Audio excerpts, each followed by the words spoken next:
Hello, everybody. Welcome to another episode of FaB GaB. And I am really excited to have a very special guest here.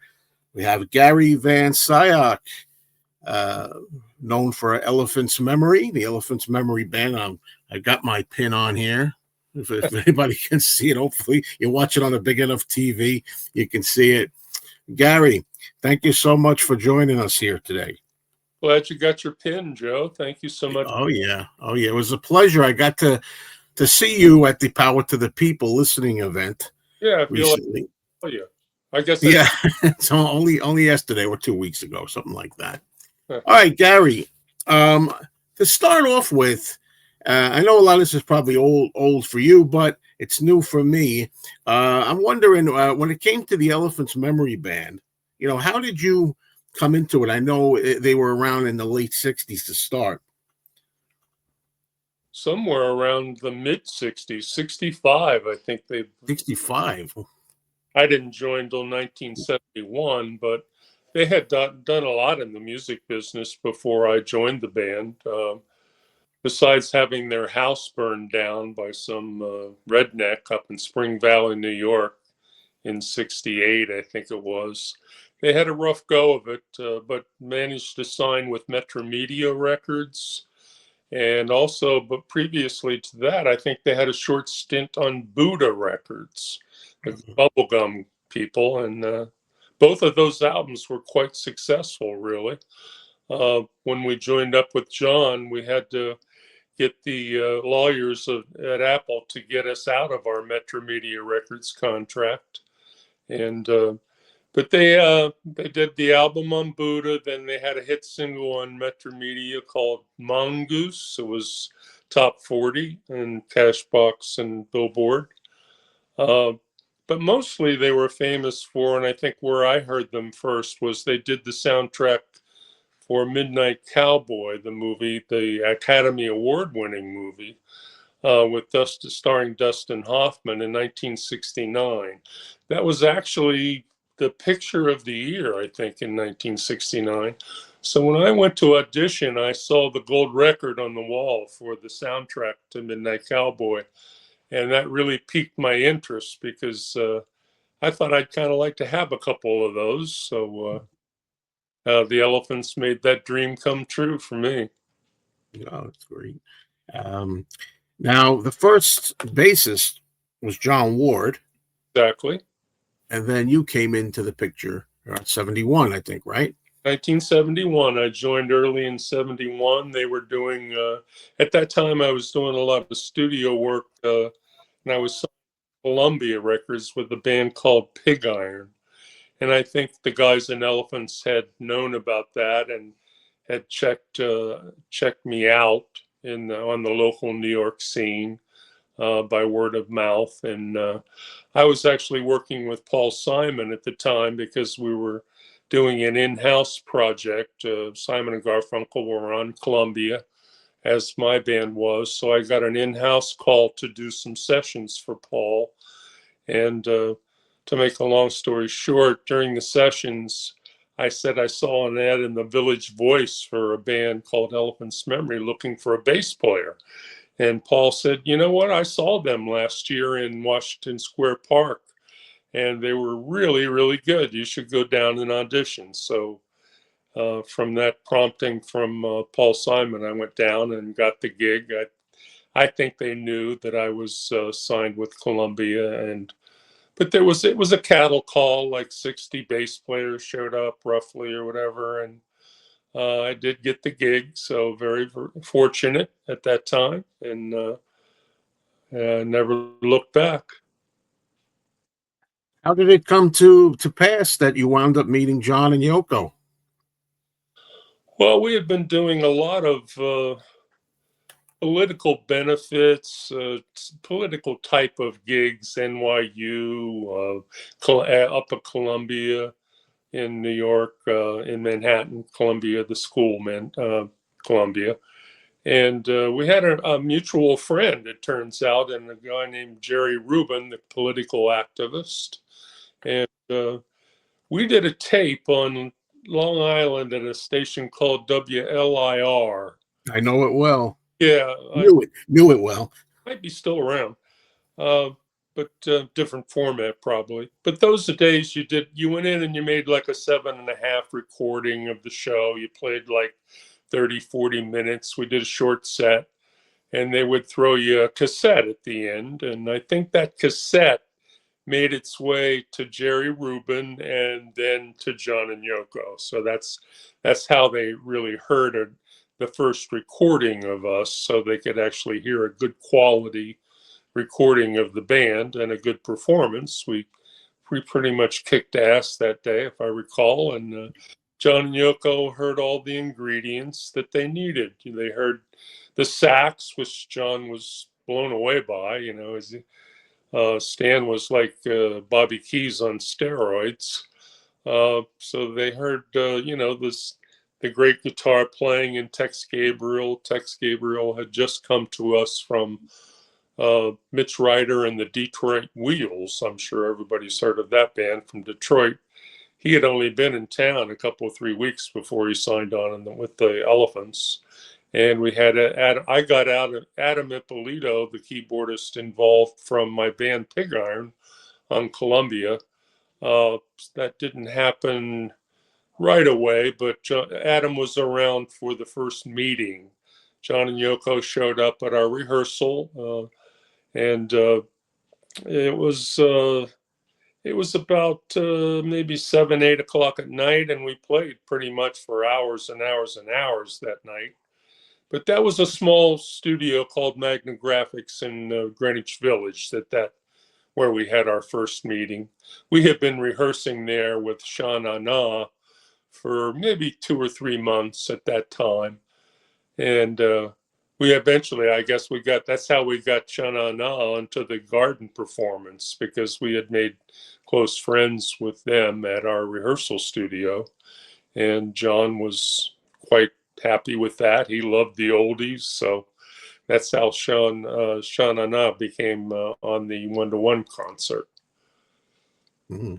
Now, of course, you mentioned how John loved the oldies, and he always had the itch, whether it was with the Beatles or even in the solo years, to go back to the oldies. And I've heard you in the past talk a little bit about how John really was not interested when you were jamming and stuff to really do too much Beatles stuff. He didn't really want to go there. Can you elaborate on that a little bit? Well, we tried, Joe. It was we would maybe do the intro to something, hoping that he would catch on and we could get through it. But he wasn't really having that, especially that first night. He didn't really feel. He just wanted to do Dizzy Miss Lizzie and Hound Dog, and the stuff that he just really loved. And I guess he really wanted to feel us out. How we played that old stuff. He heard we were really good at the old rock and roll stuff, so that was his first love. So he was kind of checking us out on it. I don't think he expected us to know, all the Beatles songs in depth and know all the parts. He didn't want to put us on the spot, I think. So it was a matter of coming to common ground on the old rock and roll stuff. But we had a lot of fun. As I said, we played for hours. And around 4 in the morning or so, they both piped up and said, "We'd like to join your band." And that was kind of an eye-opening remark. We didn't really know what to take with that, because there were problems. There were legal problems. As I said, we were signed to Metro Media. How would we get out of our contract? We didn't want to be left without a record deal. So would Apple be interested in signing us? And kind of maybe silly things to think about, but all important stuff when you're in the music business. So they guaranteed us that they would give it the whole matter to the suits at Apple, and they were right. Within a week or so, we had been released from our Metro Media contract, and they were already lining up a contract for us with Apple Records. Okay, that must have been amazing, and did something to your head, thinking when it came time to do, say, the Sometime in New York City album, you're actually making a record with John Lennon. It must have been really something for you. wasn't too far after that we started that project, but the real kicker was within days, maybe a week or so, we got the call from John to do the Mike Douglas show. It was the first we did, first official thing with him. And of course, that's out now on another DVD and a whole new release. I think it came out in 24. But they didn't include any of that on the box set that's just out because they probably couldn't get the rights to it because those people, whoever they are that have that out, probably didn't want to relinquish the rights since it would kind of kill their DVD release somewhat, I believe. Since you brought up the Mike Douglas show, we might as well go there. Well, first of all, I know there's this story that I'd love you to tell. I heard you tell us a while ago, I think at one of the Beatles fests, about Mike Douglas. You know, he was a singer, and he would always open the show with a song. So tell us about that experience. As corny as Mike Douglas was, we assumed that they have a research department that they have checked out some songs for him. You're absolutely right. They had a 15, 16-piece band live in the studio at that show. It was a big budget show. It was on every day for people who are not familiar with it, from I think 4 to 5, maybe it was, or something like that, and in the afternoon. And an afternoon, one of the first afternoon talk shows. So yeah, Mike would come out every day and sing a song. So to make it a shorter story, I'm standing in the wings with John. We're just about to be introduced, and we hear the band kicking up, and I went, "Here we go." And Mike Douglas went into Michelle. John just freaked out. I mean, I could just tell by the look on his face. He turned red. He was really pissed off. And I think his words were something like, "Fucking hell." I could hear that. I could picture that. It was not a good way to start, And I mean, I know everyone knows, I guess, that John did write some of Michelle, maybe the middle 8 or something. But it was, in those days, it wasn't known as a John song. It was really quite common to everybody think about Paul on that song. Sure, still is. It was a bit insulting. John was pissed off, but he got over it. He was still excited about meeting Chuck Berry on that show. So yeah, and John handled it well enough. We would never know when he came out. He kind of said it's okay because I wrote the middle 8, and usually they do yesterday or something like that. So that's good. But Chuck Berry, now again, was that I'm guessing was your first encounter, a meeting Chuck Berry, playing with something like with Chuck Berry? Yeah, I'm not sure about that, whether it was my first meeting with Chuck or not. But yeah, for all intents and purposes, let's say it was the first. And but definitely the first for John, and he was really excited. And I don't know whether you've heard me tell the story about the first day of meeting John, meeting Chuck. That he came into the green room and he just cleared the door and looked over at John, pointed at him, and says, "Where are my royalties?" Oh, right. So I didn't hear that one. And just lost it. I mean, he's not having a great day. He's had Mike Douglas insulting him and Chuck Berry asking him where his royalties are. But Joe, it only lasted it seemed like an eternity to John, I'm sure, but it was only seconds. And Chuck came across the room and they embraced and they laughed, and it was never mentioned again. So I think that was Chuck's way of busting balls, I guess. Yeah, right. It was kind of like personality. It strikes me that, John, everybody adored him for so many years. Now he's doing the same. He's like a fan now. He's like at the feet of Chuck Berry, and he's like a kid in a candy store or something, getting to meet one of his idols. It's the same thing in reverse. It really was. You nailed it. Exactly right. And I had the same experience when we were doing sometime in New York City, and not Chuck, but Mick Jagger dropped by one night, and I saw the same thing in Mick that I saw in John with Chuck Berry. Mick was like a little schoolboy around John. You could just see how much he idolized John, and just stuck with him like glue for like hours before we could really get anything done. It was quite a meeting that night. Of course, we were all very excited to meet Mick, and later on that night, we actually jammed with Mick for maybe 2 or 3 hours. The first time I had ever heard Mick play guitar, and I was really surprised how good of guitar Mick played. You wouldn't think of that at that point. I don't remember him playing guitar on stage up until that point. Mm-hmm. Any of the tours, maybe I missed it, but he played a good little blues guitar, and we had a great time jamming with him. When you were working on Sometime in New York City, do you recall Phil Spector being involved much or on that? Or that's a really good question. He got credit for the production on that, but he was only around for maybe a couple of nights, Joe. Yeah. But I remember him being around the first night, because the first night we did Sunday Bloody Sunday, and I distinctly remember him being there that night because he walked in and put a silver-handled revolver on the board with a bag of cocaine, and John just says, "Oh no, not this again."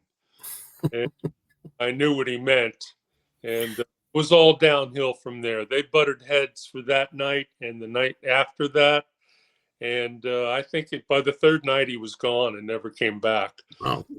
He didn't like us. It was very obvious that he didn't really like the Elephants, or I think he thought we were like a band off the street, like a street band. And, that's I don't know where that got started in Rolling Stone or whatever, probably because just recently they just called us a greasy bar band just last week. So I guess things never change. But anyway, the reason that Phil wasn't around is they were just butting heads too much. It was really a thing about the sessions were really not going smoothly. So John just slid into the producer chair, and that was it. Everything went well from then on out. It's astonishing to think that even with that, John would still work with Phil again, and there would even be more problems with Phil when the rock and roll album. Hadn't learned his lesson, I guess. Yeah. Thing would have been if Phil would have not been there from the beginning, maybe Roy Cicala, the engineer, wouldn't have put all that heavy tape echo on everything. Yeah. And practically drowned out the bass and a lot of other good little subtle things that happened on the record, but we don't have to worry about that anymore. Right. Oh, I'll definitely be getting to that. Listen, the Elephants Memory Band were there, but there's another elephant in the room, and that's the song "Woman is the End of the World." Right. Which, of course, a lot of controversy then and now. But do you recall first what you felt, the thought, the whole thing when you heard about this song you were going to have to do? Well, it was shocking because the way it worked at the record plant, which is where we recorded sometime in New York City, you would go in our MO was you would go in at maybe 6 o'clock at night, and while they were getting the drum sounds, which is perfectly normal. And but the reason you wanted to be there a little early is you never heard the song before. Yeah. And for every studio musician, as we were, opposed to what Rolling Stone thinks we were, you had to go in and really get a good listen to the song, because within an hour you were expected to put down parts. They started doing takes by 7. So you really had to get in there, and John would take us aside and play us the song. So for that particular song, I remember just being totally taken back, but not have as much as our keyboardist Adam. Adam actually went over and took John aside somewhere in the corner of the room and said, "Are you really going to say that?" And John just didn't faze John at all. He was hell bent on the lyrics and totally engulfed in the whole political process and the process of doing a record a night. So he didn't really want to hear anything to the contrary. But we knew, because weeks before that, Joe, we had just had a record, our last record on Metro Media Records, called Skyscraper Commando, which was bolting up the charts. I think it was already up to number 57 or so on Billboard, and the FCC banned the record from the radio because we used the word dope in the song. So if dope didn't fly, I think Adam had a good reason to question John about that song, because we knew right from the beginning that it was going to be trouble. And it was, not particularly because of the FCC, but just simply the radio stations refused to play it. Yeah, and yet that was the only single, right, at the time. And that time, I think it did go to the 50s, somewhere in the 50s, I think, on the charts. Am I right about that? Or it was pulled. Yeah, they were just bombed, really. I mean, if the stations aren't going to play it, it's not going to last long, because that's no. They have, in those days, I don't know whether Apple had it. I don't think they did, but most record companies in those days would have a one-stop set up. In other words, they'd have a room with like 20 phones with cords on them, and they would be calling record stores to see if they would take one copy of the record, and if they would, that would help you with Record World and Cashbox and Billboard, because that's how you got chosen to be moving up the charts on sales. So didn't work out too good. You know, they didn't really have anything to promote, because the record stores weren't getting calls because the radio stations weren't going to play it. So the whole thing just fizzled, really. Yeah. Well, I can understand that, it wasn't going to be a biggie, Yeah, but perfect. I mean, it was now either.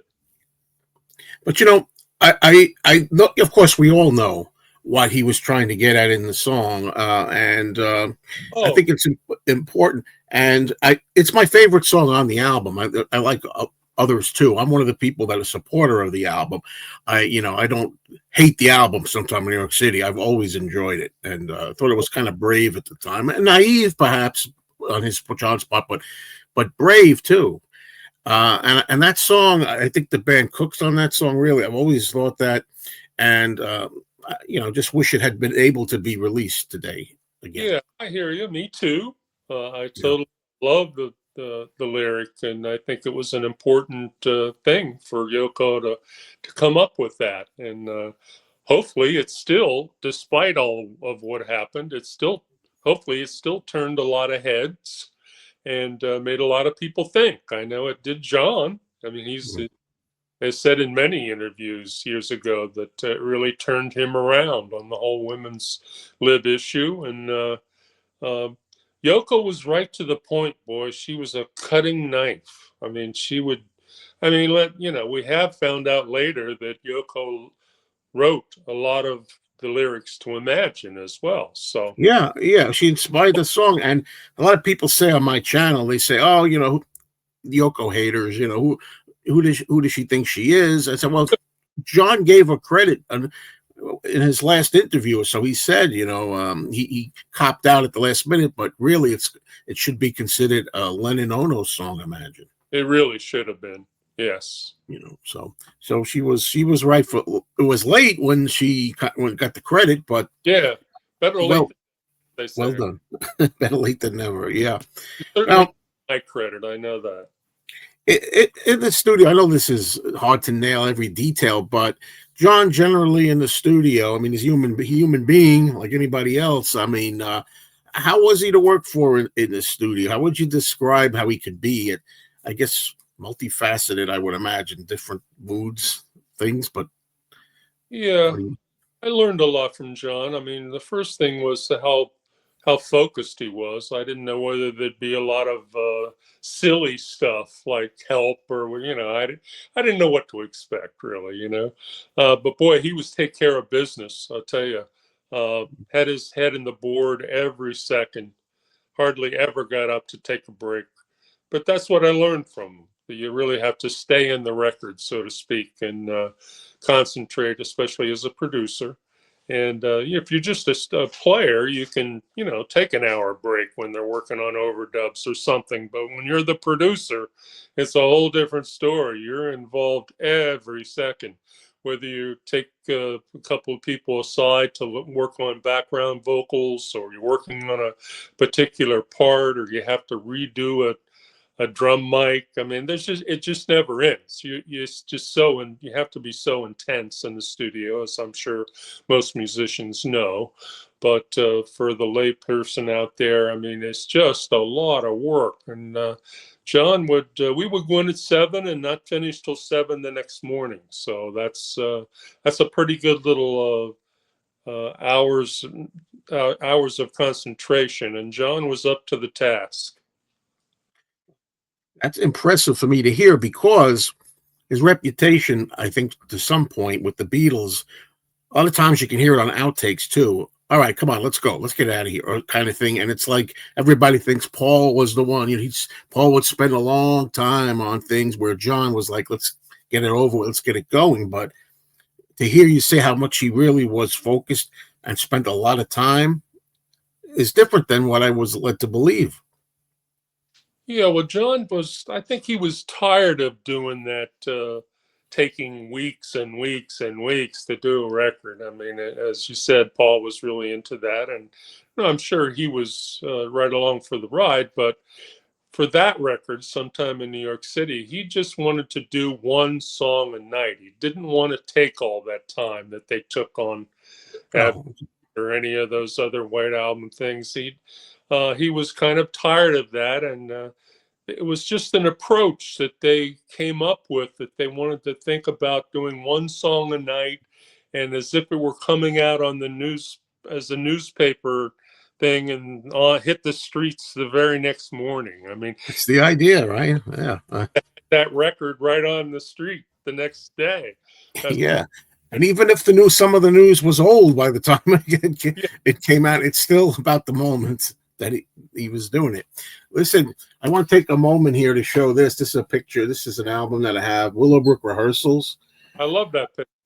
And there you go. There's a picture. And of course, this is Gary right here. Is that And the candy bar, or did they crop that? did they crop it? I don't know. Did they?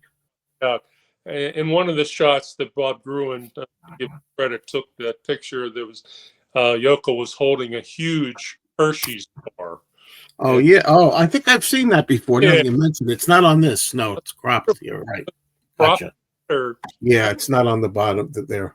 not there on that, is it? No, no. But that, And yeah, there's some stuff here that is not going to be on the new release, but that doesn't matter. When we get to that, the new release at the end that we'll talk about is chock full of goodies. Let me tell you that.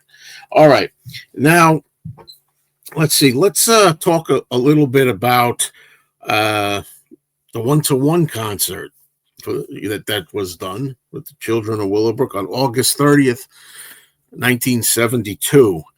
Okay, Madison Square Garden. Where did we begin with that?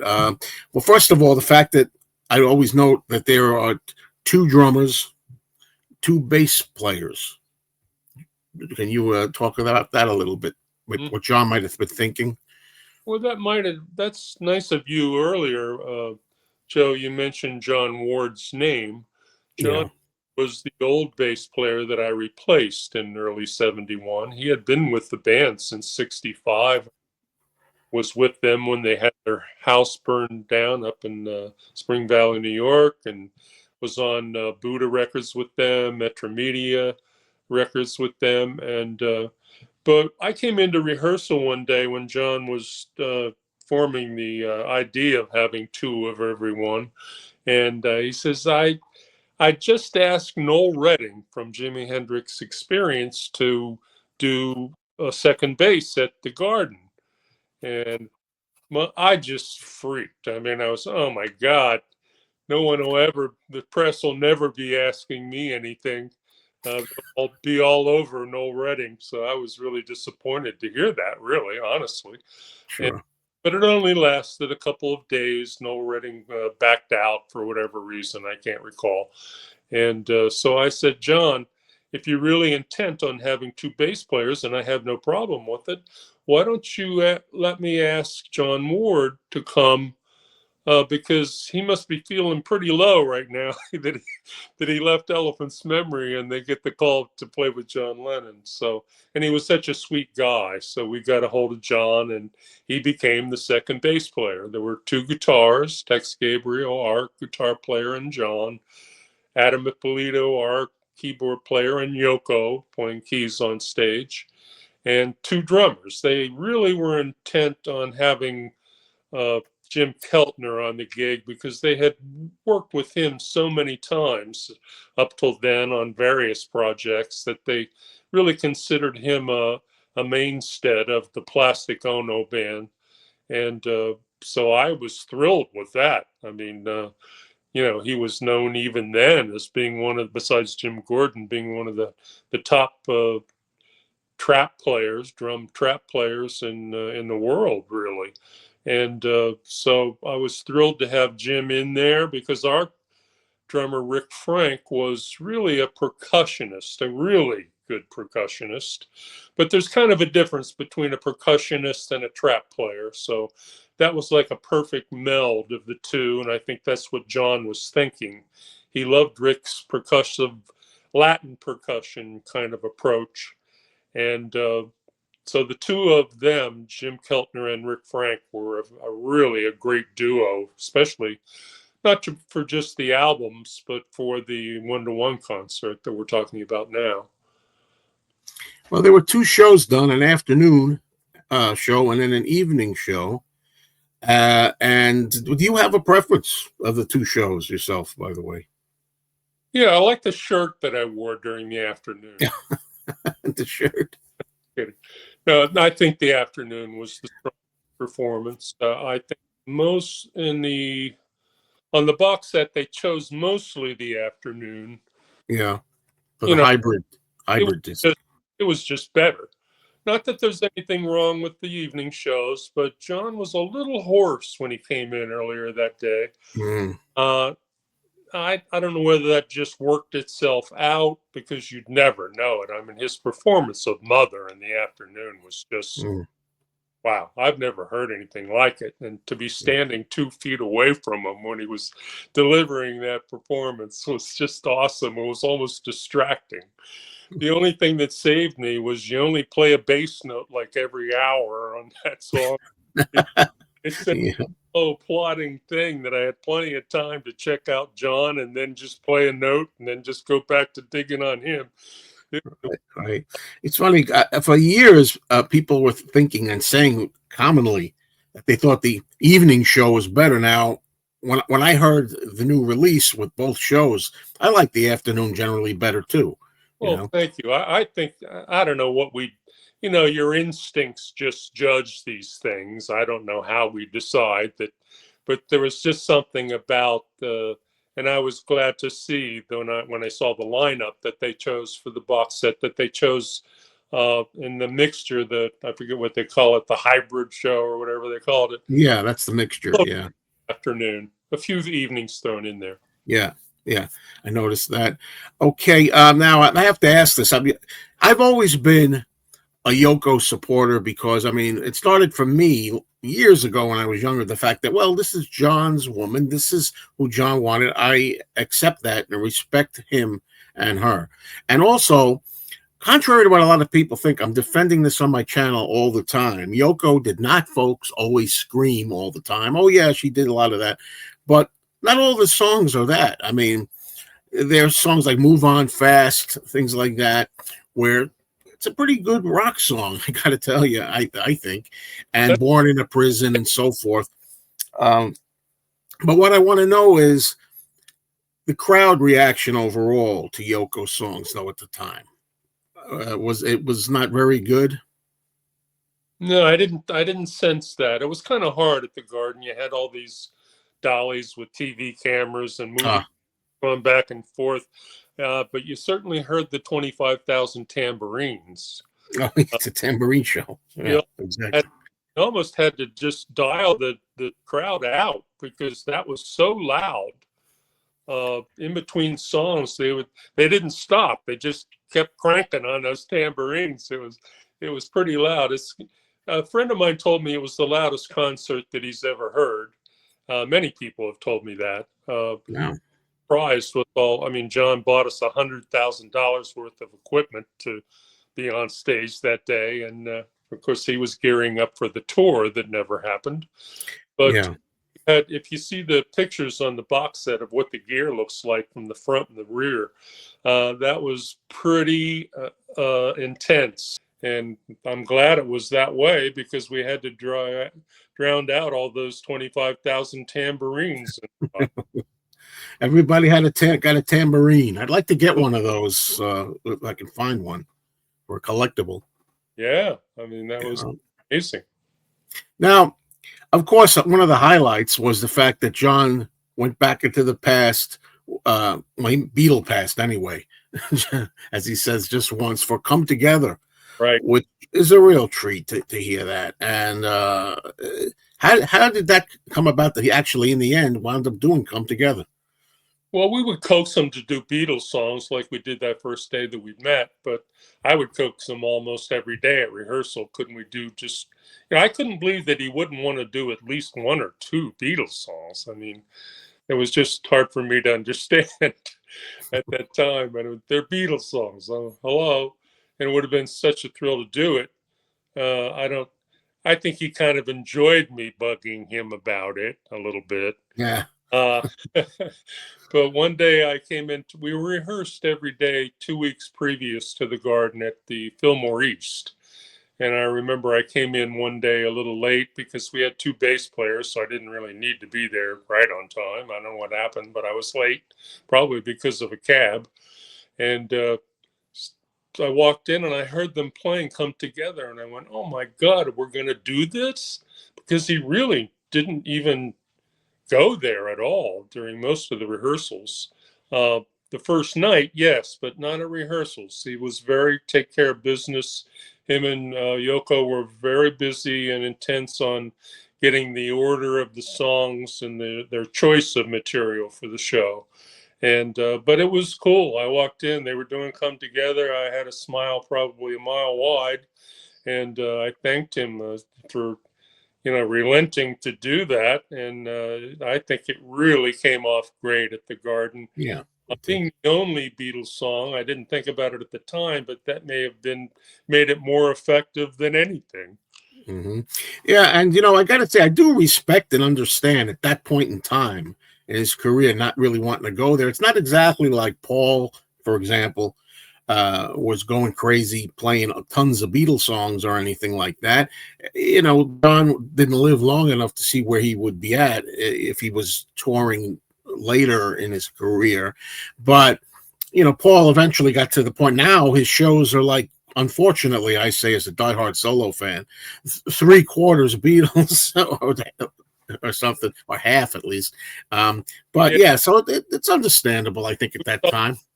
stadium, but I was kind of glad it was like that. But because I didn't really follow Paul's solo material maybe as Oh much as yeah, I could have. But at that point, John was just wanting to, he was thinking about his solo career, and of course he would be.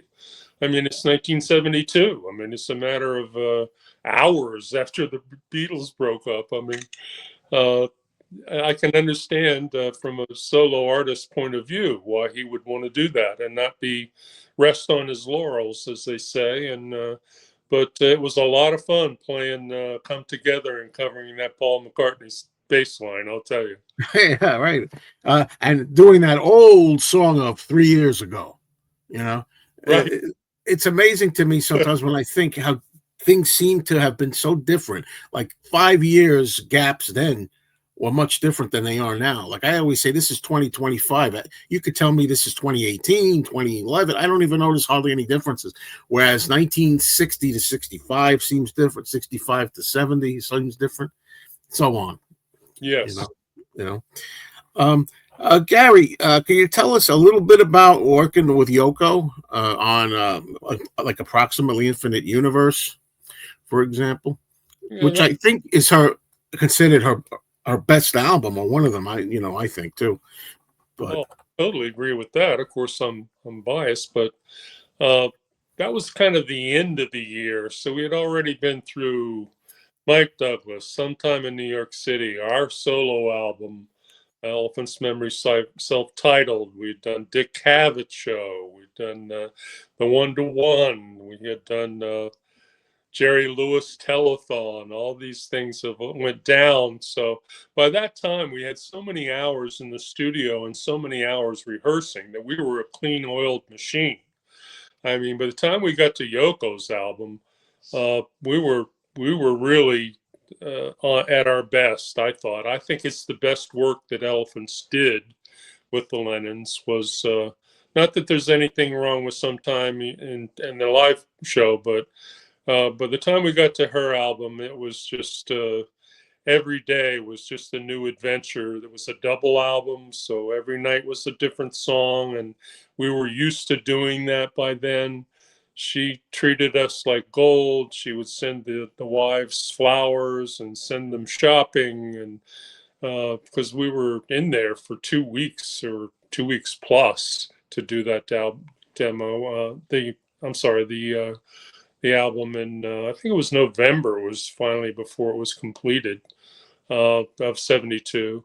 And she was just great to work with, very considerate of the wives and our schedules. And I loved them a lot of the material because it gave us as studio players a lot of latitude to play a lot of different styles and show off a lot of the different types of music that Elephant's Memory could do, which I don't think a lot of bands could have went in and pulled off all the different feels and approaches to the songs that Elephants did. But hell, we even had our own horn section. I played trumpet, was one of my second instruments, and Adam, our keyboard player, played trumpet, and so we had our own in-house section to do all the horn parts on a lot of things, like Death of Samantha, particularly. That's Elephants on the Horns. It's throughout the whole album is Elephants on the Horn section. So probably maybe a lot of people don't realize that when they're listening to it. incredible, yeah. Just the rhythm section, but it's the horn section as well. I'm glad I asked. So, so well, folks, right now we have the new release that's out. This is the LP version. Power to the People. So you got the lenticular cover, which morphs from John into Yoko, right? And it's got the box set of CDs has a lot more than just the two concerts. You got the afternoon concert, the evening concert, but also you have some jamming on there, and you have other appearances too, other shows that were done, like Gary mentioned, Jerry Lewis telethon and so on. There's a lot of material there. Now I want to talk just a bit about the way they're calling the songs from the album on here, just New York City. It's the new 2025 remixed versions of it, with minus the one song that we talked about. But I don't think I have to ask, but I'm going to ask anyway. So I got an impression you like the sound now. It's not so muddy as you might say it was. Oh yeah, I mean, without all that tape echo, it's just like a different record to me. Plus, I like a lot of the things that Sean changed. Like he took the sax out of the intro of Sunday Bloody Sunday. There's a little less saxophone on New York City. But overall, like you said, it was just that I can hear the bass for a change. I mean, without all that tape echo. Yeah. I just loved the mixes. I couldn't thank Sean enough for everything he did on the record. When I saw him in April, we were talking about it, and he was shocked to hear that John had a little frog in his throat that night because he couldn't believe that his dad could put in two performances like that at the Garden, and with a wee bit of a cold, or I don't even know whether we should call it a cold or not, but he was a little hoarse in the morning, at least before we. But the way he sang that day, he probably just blew that right out of his throat because it's just phenomenal performances, as we know. And was he nervous? Very. He was chewing gum like a banshee. Yeah, yeah. He was very nervous, I thought, but you'd never know it. I mean, that's good things. That's a good thing for a musician because, if you don't get a little nervous, it doesn't jack you up enough for the performance. I think you don't want to go in there like half asleep or anything. I mean, he was psyched, and he knew that it meant a lot to Willowbrook Foundation and Gerardo Rivera, and ABC was shooting a special that day, so that was pretty intense. I don't think he was thinking about the box set that day. I know. But, it was a special on ABC on a Wednesday night, I think back in 70. I don't even know when it was first aired. It might have been sometime in the end of 72, if not early in 73, when they finally got around to airing that. I'm sorry, I don't recall that date right offhand, but Yeah, I should know it, and I don't. I but don't the have quality wasn't that great anyway on the ABC stuff. It was like the sound was taken off of TV cameras, really. I mean, there was so many. Whereas the recording for someone, if I could get it correct, the one-to-one show was a private company called Butterfly. They had a remote truck outside and it. recording it on 24 track, I guess it was at that point already. Mhm. And so that was much better sound on that. That later came on to the release of the show that was released in 85, I think it was. Mm-hmm.